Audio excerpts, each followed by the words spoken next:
Okay, good afternoon. Maulan na hapon. Nag-harvest ako ng kumatsuna kasi may nag-order nito.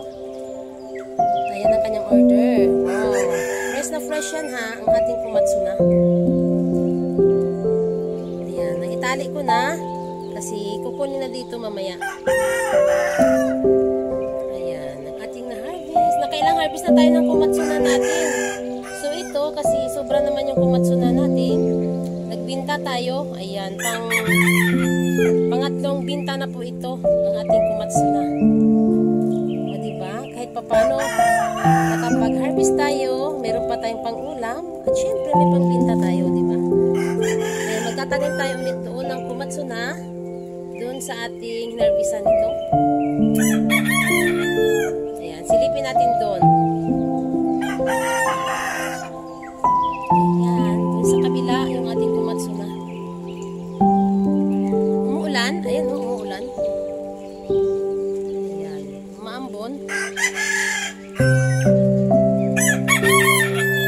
Okay, ayan, dito tayo nag-harvest. Doon sa dulo tayo nag-harvest kasi dito, in-harvest natin ito noong nakarang araw. May nakatanim na dito langga. Ayan o, buhay na yung nakatanim dyan o. Ayan o, mga buhay na sila.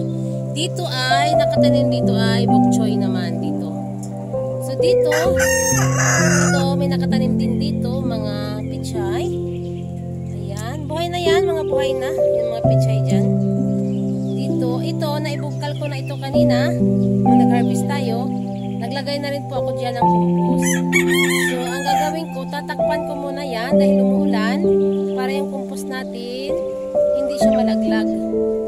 Ayan o. Ayan, ready na po itong ating mga lupa na ito. Kasi matatabang lupa na yan. So, tinanggal ko dito yung mga ugat nito, yung mga ugat ng kumatsuna. Ayan, nilagay ko muna doon sa ating lagayan ng mga compost kasi hindi po pwede natin ibalik dito sa kanyang pinagtaniman dahil ugat po yun. Hindi po pwede sa ating mga itatanim dito kasi papayat po yung ating tanim. Pag mayroong mga sariwa pa ng mga ugat ng ating itinanim ng mga kumatsuna dito. So ayan, grabe, lakas ng hangin, mga langga dito, umuulan kasi may bagyo, diba? May bagyo ngayon. Ayan oh. Alas 3 ng hapon. Pero ayan, madilim pa. Umuulan. Sana yung kamyas ko dito, hindi siya malaglag yung mga nakailang harvest na tayo sa ating kamyas. Ayan o, mga bulaklak.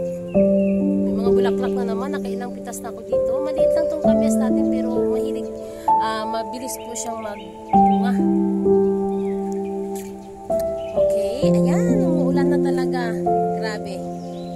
Ito dito sa baba, dito naman, ayan o, ayan, buhay na sila langga o, buhay na siya o.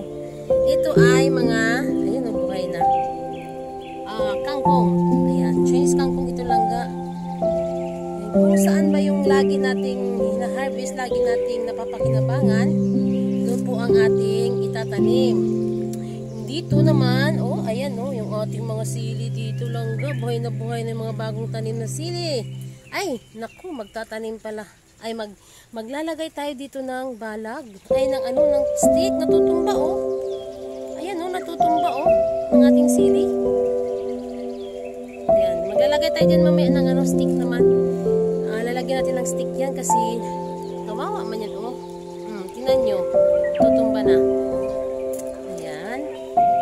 Busy ang hapon natin kasi naulan nakita nyo yan, naulan talaga. Basa na yung cellphone natin. Ayan, hindi pa ako tapos. Mag-ano pa ako dito, maglalagay pa tayo ng stick. At saka tatakpan pa natin itong ating mga lalagyan natin ng mga compost. Yan, grabe. Yan o. Kunting sipag lang mga langga, meron tayong maibibinta at meron tayong mailuluto sa ating pagkainan. Ayan o, ayan, buhay na sila o. Kaya bilis na mabuhay o. Yung litos natin langga, malalaki na yung litos natin. Doon sa kabila, doon po sa sa kulungan ng ibabaw ng manok. Napakaganda po ng ginawa ko doon. Nagpagawa tayong langga doon ng lagayan ng ating litos. Mataas na mataas. Doon sa kabila. Ayan.